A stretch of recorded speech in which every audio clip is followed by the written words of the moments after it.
নমস্কার বন্ধুরা, কেমন আছো তোমরা সবাই? আশা করছি তোমরা খুবই ভালো আছো।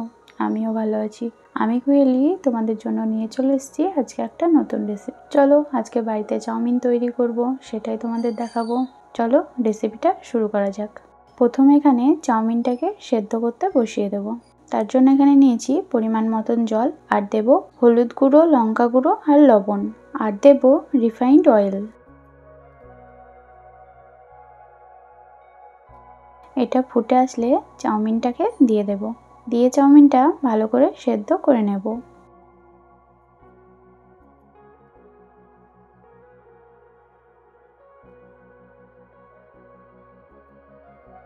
চাউমিনটা সেদ্ধ হতে থাক, ততক্ষণ বলে রাখি তোমরা যদি আমার চ্যানেলে নতুন হয়ে থাকো তাহলে প্লিজ চ্যানেলটিকে সাবস্ক্রাইব করে দেবে, আর পাশে থাকা বেল আইকনটি অবশ্যই ক্লিক করে দেবে আমার পরবর্তী ভিডিওর নোটিফিকেশন সবার আগে পাওয়ার জন্য।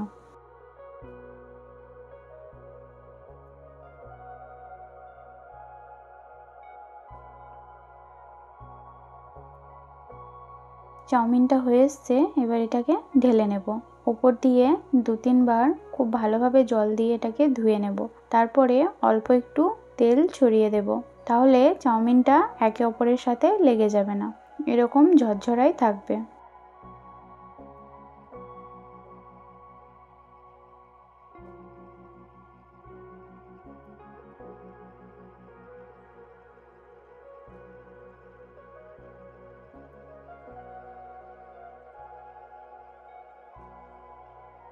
গ্যাসে আবার কড়াই বসিয়ে দেব। দিয়ে দেব পরিমাণ মতন তেল। এখানে আমি 3টে ডিম নিয়েছি, এটাকে ভেজে নেব। ডিমটাকে শুধু লবণ দিয়ে ফেটিয়ে নিয়েছি।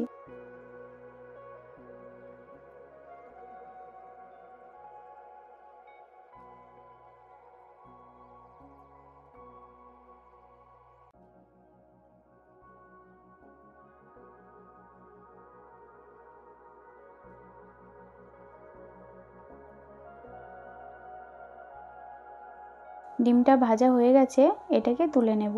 আর ওই কড়াইয়ে আবার দিয়ে দেব পরিমাণ মতন তেল। দিয়ে দেব সবজিগুলো। এখানে আমি নিয়েছি ক্যাপসিকাম, বিনস আর গাজর। দিয়ে এটাকে হালকা একটু নাড়াচাড়া করে নেব।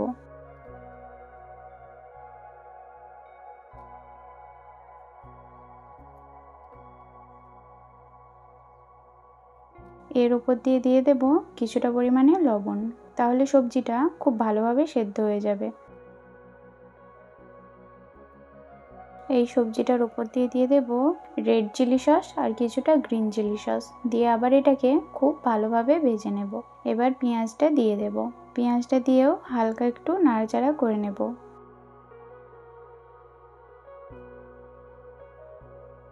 এবার উপর দিয়ে মশলাগুলো দিয়ে দেব। মশলার জন্য এখানে দেব 1/2 চামচ জিরে গুঁড়ো, 1 চামচ ভাজা মশলার গুঁড়ো আর 1 চামচ ম্যাগি মশলা। দিয়ে এটাকে ভালোভাবে নাড়াচাড়া করে নেব। ভাজা মশলার রেসিপিটা আমার চ্যানেলে আছে, আপনারা চাইলে দেখে আসতে পারেন। এবার উপর দিয়ে দেব 1 চামচ টমেটো সস। দিয়ে যে ডিমটাকে ভেজে রেখেছিলাম সেই ডিমটা দিয়ে দেব।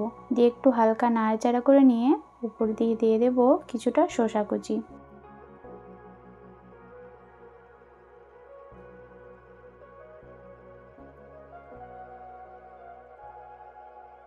শসা কুচিটা দেওয়ার পরে চাউমিনটা দিয়ে দেব। দিয়ে এটাকে ভালোভাবে নাড়াচাড়া করে নেব, যাতে চাউমিনের সাথে সবজিগুলো সমস্ত কিছু একসাথে মিক্স হয়ে যায়। সব কিছুকেই একসাথে মিশিয়ে নিয়েছি। এবার উপর দিয়ে দেব 1 চামচ সয়া সস। দিয়ে আবারও চাউমিনটাকে ভালোভাবে নাড়াচাড়া করে নেব।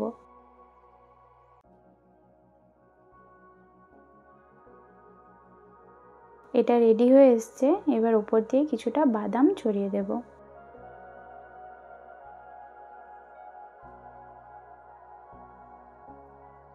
গরম গরম পরিবেশন করে দেব আজকের রেসিপি চাউমিন। রেসিপিটি কেমন লাগলো আমাকে নিচে কমেন্ট বক্সে অবশ্যই কমেন্ট করে জানাবেন। রেসিপিটি যদি ভালো লেগে থাকে একটা লাইক আর একটা শেয়ার করে দেওয়ার অনুরোধ রইল। ঘরোয়া পদ্ধতিতে এই চাউমিনের রেসিপিটা আপনারা বাড়িতে একবার ট্রাই করে দেখবেন। আশা করছি আপনাদেরও খুবই ভালো লাগবে। ধন্যবাদ শেষ পর্যন্ত আমার সাথে থাকার জন্য। ফিরে আসছি আর একটা নতুন রেসিপির সাথে। ততক্ষণ সুস্থ থাকবেন, ভালো থাকবেন, নিজের খেয়াল রাখবেন। এখন আসি, টাটা।